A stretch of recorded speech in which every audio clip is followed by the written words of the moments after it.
के स्पीकर अयाज सादिक भी बांग्लादेश पहुंचे हुए थे। ढाका में भारत के विदेश मंत्री और पाकिस्तानी स्पीकर के बीच मुलाकात की इन तस्वीरों को मोहम्मद यूनुस के ऑफिशियल अकाउंट से साझा किया गया है। आपको बता दें कि अंतरिम सरकार के मुखिया है मोहम्मद यूनुस और उन्हीं के अकाउंट से ये तस्वीरें साझा की गई हैं जो आप अपनी स्क्रीन पर देख रहे हैं। इन तस्वीरों को देखकर आपको एक किस्सा याद आया होगा, नो हैंडशेक कंट्रोवर्सी से हाथ मिलाया, जिसको लेकर अब विवाद हो रहा है। दरअसल पाकिस्तानी स्पीकर अयाज सादिक से उन्होंने क्यों हाथ मिलाया और क्यों मुलाकात किया जयशंकर ने, इसको लेकर के अब सवाल पूछे जा रहे हैं। ऑपरेशन सिंदूर के बाद क्रिकेटर्स ने हाथ नहीं मिलाया था। खालिदा जिया के फ्यूनरल में पहुंचे थे विदेश मंत्री एस जयशंकर और इसी को लेकर लोगों की ओर से सवाल उठाए जा रहे हैं कि अगर क्रिकेटर्स के लिए नो हैंडशेक है तो फिर पॉलिटिशियंस के लिए हैंडशेक कैसे हो सकता है। खालिदा जिया के अंतिम संस्कार में हिस्सा लेने पहुंचे भारत के विदेश मंत्री एस जयशंकर की हाथ मिलाती हुई ये तस्वीर किसी और के साथ नहीं बल्कि पाकिस्तान के संसद के स्पीकर के साथ है। जहां तारिक रहमान से बातचीत हुई जयशंकर की और उनको मोदी जी का लेटर भी दिया गया अफसोस का, लेकिन उससे ज्यादा जो एक खबर आई वो ये थी कि जयशंकर की मुलाकात होती है पाकिस्तान की नेशनल असेंबली के स्पीकर सरदार अयाज सादिक के साथ। ये पाकिस्तान अगर दुश्मन था और इंडियन टीम क्रिकेट की अगर उनके साथ हाथ नहीं मिलाती है तो आप मुस्कुराते हुए फिर अयाज सादिक के साथ कैसे हाथ मिलाते हैं?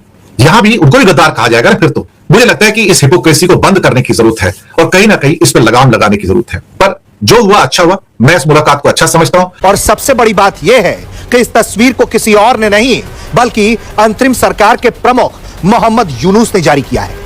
मोहम्मद यूनुस ने जयशंकर और पाकिस्तानी स्पीकर की मुलाकात की ये तस्वीरें जारी करते हुए लिखा है कि पाकिस्तान की नेशनल असेंबली के स्पीकर सरदार अयाज सादिक ने बुधवार को ढाका में पूर्व बांग्लादेशी प्रधानमंत्री खालिदा जिया के अंतिम संस्कार कार्यक्रम से पहले भारत के विदेश मंत्री एस जयशंकर से हाथ मिलाया है और उस मुलाकात की 2 तस्वीरें उन्होंने जारी की हैं। इन तस्वीरों को देखेंगे आप तो साफ तौर पर पता चलेगा कि ये दोनों ही नेता एक दूसरे से बड़े ही मुस्कुराते हुए मुलाकात कर रहे हैं।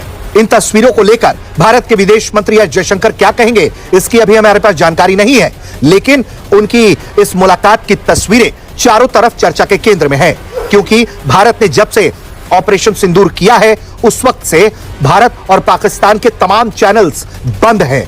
दोनों देश एक दूसरे से किसी भी स्तर पर बातचीत नहीं कर रहे हैं। यहां तक कि इंडस वाटर ट्रीटी भी भारत ने अपनी तरफ से सस्पेंड कर दिया है। और तो और भारत और पाकिस्तान दोनों एक दूसरे को देखना तक नहीं चाहते और ऐसे में भारत के विदेश मंत्री एस जयशंकर ने पाकिस्तान के संसद के स्पीकर के साथ यह मुलाकात बांग्लादेश की जमीन पर की है। बांग्लादेश इसलिए भी बहुत ज्यादा अहम हो जाता है क्योंकि बांग्लादेश से इस वक्त भारत के रिश्ते बिल्कुल अच्छे नहीं हैं।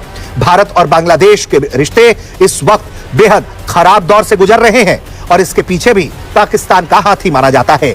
ऐसे में जब वहां पाकिस्तान के नेशनल असेंबली के स्पीकर पहुंचे तो वहां एस जयशंकर ने किन परिस्थितियों में मुलाकात की, उनसे किन परिस्थितियों में हाथ मिलाया, ये एक सवाल है। लेकिन मोहम्मद यूनुस ने जिस तरह से सोशल मीडिया पर यह तस्वीर जारी की है उसके बाद से कई तरह के सवाल खड़े होने लगे हैं। बड़ी बात यह इसलिए भी है क्योंकि हाल में जब भारत और पाकिस्तान के अंतर्राष्ट्रीय क्रिकेट टूर्नामेंट के दौरान भारतीय खिलाड़ियों ने पाकिस्तानी खिलाड़ियों से हाथ मिलाने से मना कर दिया था तो भारत के एक बड़े धड़े ने भारतीय क्रिकेटरों के इस फैसले को सराहा था, उनका साथ दिया था। हालांकि यह अलग बात है कि भारत और पाकिस्तान के बीच मैच ही क्यों हो रहा है, इसको लेकर भी सवाल खड़े हो रहे थे। ऐसे में भारत के विदेश मंत्री एस जयशंकर ने आखिर पाकिस्तानी स्पीकर से हाथ ही क्यों मिलाया? जो गुजर गया है उसके बारे में जो बड़ी बड़ी जो डिग्निटरीज आती हैं तो उसके बारे में वो कमेंट लिख के जाते हैं जिसको हिंदी में शोक पुस्तिका कहा जाता है। तो वहां पर शोक पुस्तिका में अपना कमेंट लिखने के लिए जयशंकर भी आए और इंसिडेंटली वहां पे अपना सरदार अयाज सादिक भी मौजूद थे जो कि पाकिस्तान की संसद यानी कि नेशनल असेंबली के स्पीकर हैं। और जब जयशंकर ने अपना वहां पे मॉर्निंग संदेश यानी कि शोक संदेश लिख दिया वहां पर, तो उसके बाद देखा कि वो स्पीकर साहब भी वहां खड़े थे पाकिस्तान की असेंबली के मिस्टर सादिक। तो जयशंकर खुद उनकी ओर चल के गए, जी हाँ, मुस्कुराते हुए चल के गए, उनसे हाथ मिलाया और उनको इंट्रोड्यूस कराया कि मेरा नाम जयशंकर है, मैं इंडिया का फॉरेन मिनिस्टर हूं। तो सादिक साहब कहते हैं कि मैं जानता हूं आपके बारे में। और वहां पे दोनों की मुलाकात होती है, दोनों हाथ मिलाते हैं और चेहरे पे दोनों की मुस्कुराहट थी। जो ऑपरेशन सिंदूर हुआ है उसके बाद ये पहला ऐसा मौका आया कि जहां पर दो बड़े डिग्निटरीज दो मुल्कों के थे, एटलीस्ट वो आमने सामने आए और उन्होंने कम से कम हाथ तो मिलाए वहां पर। ये अपने आप में मुझे लगता है कि एक बड़ा इंपॉर्टेंट मोमेंट था। और इसको इवन बांग्लादेश की जो सरकार है उन्होंने भी इस तस्वीर को अपने ट्विटर हैंडल के ऊपर जारी किया, इंडिया ने भी जारी किया, पाकिस्तान ने भी जारी किया है। कहने को छोटी सी मुलाकात है कि लेकिन हमारे यहाँ कुछ प्रश्न उठने शुरू हो गए कि खास तौर से आज कुछ ऐसा हादसा हुआ जहां पर कुछ हिंदू नेताओं ने, जैसे बीजेपी के एक नेता संगीत सोम है और कुछ उनके जो साधु वाले नेता होते हैं ना, आपके सारे गेरू वस्त्रधारी जो सरकारी साधु हैं, बड़े बड़े अपने आप को समझते हैं, उन्होंने शाहरुख खान को गद्दार कह दिया कि तुमने बांग्लादेश के एक प्लेयर रहमान है उनको 9 करोड़ में खरीदा, तुमने देश का अपमान किया है, वहां पर बहुत अत्याचार हो रहे हैं हिंदुओं पे, तो तुमने उसका प्लेयर कैसे खरीद लिया। लेकिन मुझे समझ में नहीं आया कि आप बांग्लादेश को दुश्मन देश कैसे बना लिया एकदम। जब जयशंकर बांग्लादेश जा रहे हैं, तारिक रहमान से मिल रहे हैं, बाकी लोगों से मिल रहे हैं, तो आप दुश्मन देश कैसे मानेंगे उसको। दूसरी बात, क्या आपका ट्रेड खत्म हो गया? क्या इंडिया ने डिक्लेयर किया कि वो दुश्मन देश है? नहीं ना, तो फिर आप कैसे कह सकते हैं। दूसरी बात, जो प्लेयर्स आईपीएल के अंदर ऑक्शन के लिए आए थे वो मोदी सरकार की परमिशन से आए थे और उनको, क्योंकि शाहरुख खान की टीम ने उनको खरीदा तो उनको गद्दार कहा गया। मुझे लगता है कि गद्दार वो लोग हैं जो शाहरुख खान को गद्दार कह रहे हैं। गद्दार अपने आप को संगीत सोम को पूछना चाहिए कि किस बिना के ऊपर कहते हैं कि वो देश छोड़ के चले जाएं, वो गद्दार है। अगर गद्दार कहना है तो फिर जयशंकर को गद्दार कहिए जो बांग्लादेश जाते हैं और उनके तारिक रहमान से मिलते हैं।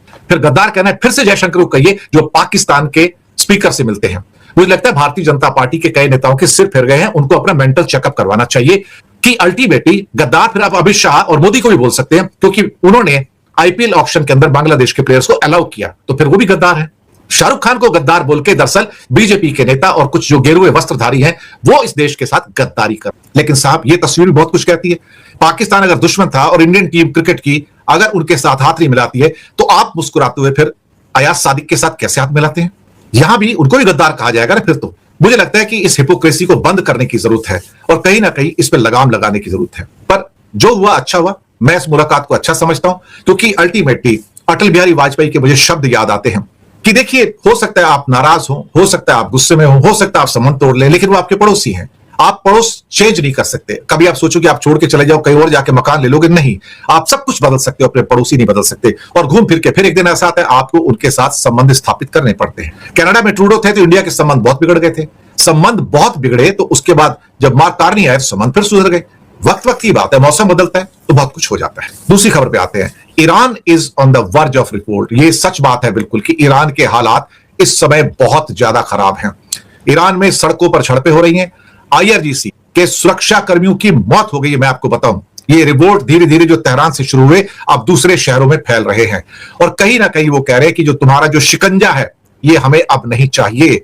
और तेहरान से शुरू होने के बाद हमदान, केशम, मलाड, इस्फहान, शिराज जैसे शहरों में अब लोग प्रोटेस्ट कर रहे हैं ओपनली। और वहां पे एक आइलैंड है, उसके ऊपर मैराथन होती है। उस मैराथन के अंदर महिलाएं बिना स्कार्फ के, बाल खुले करके भाग रही थी मैराथन के अंदर और ऑर्गेनाइजर्स ने उनको स्कार्फ दिया, उन्होंने स्कार्फ को फेंक दिया। आप सोचिए कि हो क्या रहा है। आईआरजीसी के गार्ड्स जो वॉलंटियर थे, जो रोकने के लिए उनको खड़े थे, उनके साथ झड़पें हुई, उस वॉलंटियर को मार दिया गया है। ऊपर से पानी नहीं है, साथ में खाने को रोटी नहीं है। हालात इस कदर हैं कि वहां पर चीजें इतनी ज्यादा महंगी हो गई हैं कि $1 के अंदर 14-15 लाख रियाल हो गए हैं वहां पर।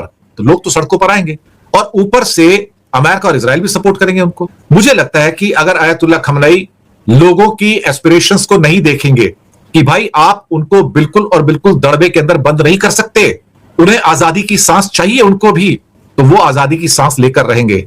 जैसे इन्होंने वहां पर एक रजीम लेकर आए थे, इस्लामिक रजीम लाए थे। अब नई जनरेशन चाहती कि हमें आजादी चाहिए, बोलने की आजादी चाहिए, सांस लेने की आजादी चाहिए। औरतें चाहती हैं कि हम बिना सो कॉल्ड स्कार्फ के या हिजाब के हम बाहर निकलें।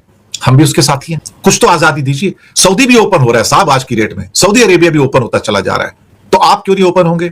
आप रोटी पानी नहीं दे पा रहे हैं उनको, बाकी चीजें नहीं दे पा रहे हैं, करेंसी आपकी लुढ़क रही है, तो आप कर क्या रहे हैं टीम? ये दूसरी खबर थी। और तीसरी खबर जो हमने जो बताई आपको कि स्विस ब्लास्ट हुआ, इसके बाद जयशंकर की मीट हुई, ईरान के रिपोर्ट्स हुए। एक बात है कि एक नया साल है, जो मैं आपसे एक मैसेज देना चाहूंगा कि इस नए साल के अंदर कम से कम हम तलखियों को कम करें, रंजिश को कम करें, हम आपस में प्रेम और सौहार्द से रहें, हम आपस से कॉर्डियलिटी के साथ रहें। एक बार फिर से आपसी रंजिशों को भुला के प्यार और मोहब्बत को मौका दें। समाज रंजिशों पे नहीं चल सकता। हमारा समाज तर्कियों पे, लड़ाई झगड़ों पे, खून खराबे पे नहीं चल सकता। मुल्कों के बीच में नहीं चल सकता, समाज भी नहीं चल सकता। कहीं ना कहीं फिर से हमें सोचने की जरूरत है कि क्या ऐसी दुनिया बनाएंगे हम? अगर ये दुनिया चाहिए तो नहीं चाहिए ऐसी दुनिया पे। अगर ये दुनिया मिल भी जाए तो क्या है, नहीं चाहिए। वो दुनिया चाहिए जिसमें प्यार हो, मोहब्बत हो, इज्जत हो, सम्मान हो और सबको जीने की आजादी हो, सबको सांस लेने की आजादी हो, सबको आगे बढ़ने की आजादी हो, जो कुछ करना चाहे उसकी आजादी हो। सुबह घर से निकलें तो हमारे बाल बच्चे, हमारे लोग सुरक्षित अपने घर वापस आए। ये होना चाहिए। तभी हमें लगेगा कि हाँ, एक डेमोक्रेटिक वर्ल्ड है, एक अच्छी दुनिया है। जी हां, जब भारत और पाकिस्तान के खिलाड़ियों ने बीच मैदान पर हाथ मिलाने से इनकार कर दिया था, और यह वाकया कई बार हमने देखा कि जब जब भारत और पाकिस्तान के खिलाड़ी आमने सामने आए तो उन्होंने हाथ नहीं मिलाया। इसके बाद से बड़ा बवाल हुआ। कई लोगों ने इसे खेल भावना के खिलाफ बताया, लेकिन अब जो तस्वीरें सामने आई हैं उसमें भारत के विदेश मंत्री एस जयशंकर पाकिस्तान के स्पीकर के साथ हाथ मिलाते हुए नजर आ रहे हैं। इन तस्वीरों को आप देखिए। इन तस्वीरों को मोहम्मद यूनुस ने साझा किया है।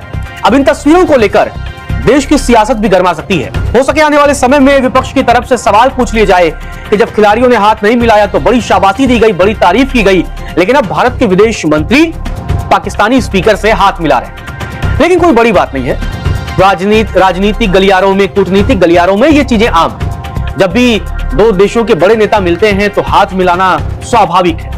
और ये ऐसा मौका था कि कोई भारत और पाकिस्तान के बीच पहले से ये बैठक तय नहीं थी। इन नेताओं की पहले से कोई प्रायोजित मीटिंग नहीं थी। ये एक ऐसा अवसर था, शोक सभा का कार्यक्रम था। बांग्लादेश की पूर्व प्रधानमंत्री खालिदा जिया के अंतिम संस्कार का मौका था। इसी दरमियान दोनों नेता आमने सामने आते हैं और ये मुलाकात होती है। औपचारिक तस्वीरें मोहम्मद यूनुस की तरफ से जारी की जाती हैं। लेकिन एक बड़ा सवाल यहां है कि मोहम्मद यूनुस क्या संदेश देना चाहते हैं। भारत और पाकिस्तान के नेताओं के बीच हाथ मिलाने वाली तस्वीरों को, वो भी दो तस्वीरों को उन्होंने साझा किया है। अपने इस पोस्ट में उन्होंने 4 तस्वीरों को साझा किया। लिखा है कि जो सरदार अयाज सादिक है, जो कि पाकिस्तान के स्पीकर हैं, उन्होंने भारत के विदेश मंत्री एस जयशंकर के साथ मुलाकात की और यह मुलाकात बुधवार को हुई, ढाका में हुई। और उन्होंने साथ भी यह भी बताया कि ये मौका था जिस मौके पर यह मुलाकात हुई है, खालिदा जिया के अंतिम संस्कार के मौके पर यह मुलाकात हुई है। लेकिन तस्वीरें बहुत कुछ कहती हैं। देश की सियासत हो या जियोपॉलिटिक्स, तस्वीरें बहुत कुछ बयां करती हैं। अब इन तस्वीरों को लेकर क्या घमासान मचेगा वो देखना दिलचस्प होगा। लेकिन निश्चित तौर पर भारत के विदेश मंत्री, आपको बता दें कि बांग्लादेश पहुंचे। इससे पहले उन्होंने तारिक रहमान से मुलाकात की, जहां बीएनपी के मुखिया हैं, और आगामी जो 12 फरवरी 2026 को जो बांग्लादेश में चुनाव होने हैं, उन चुनाव में बड़े प्रबल प्रधानमंत्री उम्मीदवार के तौर पर देखे जा रहे हैं। और ऐसा माना जा रहा है कि आने वाले समय में उनकी अगुवाई में बांग्लादेश में सरकार भी बन सकती है। ऐसे में जहां पाकिस्तान ने अपने स्पीकर को भेजा, वहीं भारत ने अपने विदेश मंत्री को भेजा। कूटनीति को साधने की कोशिश की और प्रधानमंत्री नरेंद्र मोदी का एक पत्र भी सौंपा तारिक रहमान को। शोक सभा का ये पत्र था, शोक पत्र था। और इस पत्र को भारत के विदेश मंत्री एस जयशंकर ने सीधे तौर पर तारिक रहमान को सौंपा। लेकिन इसी बीच जो ये मुलाकात हुई है, अब इस मुलाकात के बाद भारत की राजनीति में क्या कुछ भूचाल आता है। फिलहाल ये जानकारी आपको दे दें कि जो तस्वीर अब सामने आई है एस जयशंकर की, दरअसल इस तस्वीर को लेकर सोशल मीडिया पर लगातार लोग सवाल पूछ रहे हैं कि अगर क्रिकेटर्स के लिए पॉलिसी लागू हो सकती है तो क्या पॉलिटिशियंस पर नो हैंडशेक पॉलिसी लागू नहीं होती है। जरा इस तस्वीर को एक बार आप भी देखिए कि आखिर विवाद क्यों बढ़ता जा रहा है। खालिदा जिया की देहांत की खबर जब सामने आई तो उसके बाद एस जयशंकर यहां पहुंचे थे, मुलाकात उनकी हुई और साथ ही पाकिस्तानी स्पीकर अयाज सादिक से यह मुलाकात हुई। अयाज सादिक से जब वो मिले तो हैंडशेक करते हुए एस जयशंकर नजर आए। जिस तस्वीर को लेकर के अब सबसे ज्यादा विवाद है, विवाद इस बात का कि पाकिस्तान के साथ आप जब क्रिकेट के मैदान में हाथ मिलाने से इनकार करते हैं तो फिर पॉलिटिकल फिगर्स को यह अलाउ कैसे कर दिया जाता है। क्या यहां पर पॉलिसी बदल दी जाती है? क्या तब देश पहले नहीं आता? तो फिलहाल ये तस्वीर एस जयशंकर की जो इस वक्त सोशल मीडिया पर छाई हुई है और अलग अलग प्रतिक्रियाएं भी लोगों के सामने आ रही है। बताया जा रहा है कि दरअसल इस मुलाकात को लेकर भी लोग सवाल उठा रहे हैं और साथ ही साथ ये भी कहा जा रहा है कि आखिर एस जयशंकर ने मुलाकात ही क्यों की। तो ऑपरेशन सिंदूर के बाद से क्रिकेटर्स ने हाथ नहीं मिलाया था और आपने उस दौरान भी अलग अलग तरीके से वो खबरें देखी और सुनी थी, जिसके बाद अब इस बात का भी मुद्दा बनाया जा रहा है कि अगर क्रिकेटर्स के लिए नो हैंडशेक पॉलिसी हो सकती है तो फिर इस मामले में पाकिस्तानी स्पीकर अयाज सादिक से कैसे हाथ मिला सकते हैं एस जयशंकर। हालांकि इसे कर्टसी हैंडशेक नाम दिया गया है, लेकिन अब इस पर लोग सवाल उठा रहे हैं। आम लोगों की ओर से लगातार ये पूछा जा रहा है, सवाल उठाए जा रहे हैं कि आखिर यह हैंडशेक क्यों किया गया। जैसा कि दोस्तों आपने वीडियो में देख ही लिया है किस तरह भारतीय मीडिया चीख चला रहा था। जयशंकर का मोहम्मद सादिक से हाथ मिलाना वो जो है उनसे बर्दाश्त नहीं। और अगर देखा जाए तो ये जो है ना ऐसा होना भी नहीं चाहिए। जब मैच चल रहा था, एशिया कप था, वहाँ पर खिलाड़ियों को उन्होंने भारतीय खिलाड़ियों को मना किया पाकिस्तानी खिलाड़ियों से हाथ नहीं मिलाओ, और आज वो खुद ही हाथ मिला रहे हैं। ये वाकई गलत बात है। इनको पहले उस टाइम भी ऐसा नहीं करना चाहिए था। दोस्तों आज के लिए इतना ही। मज़ीद अगर इस तरह की रिएक्शन वीडियो आपने देखनी है तो हमारे चैनल क्रिकेट 4 को सब्सक्राइब कर लें। अगर वीडियो पसंद आई है तो वीडियो को लाइक और दोस्तों के साथ शेयर ज़रूर कर लें। कमेंट सेक्शन में अपनी राय का इजहार भी ज़रूर किया करें। मिलते हैं किसी और वीडियो में। अल्लाह हाफिज़।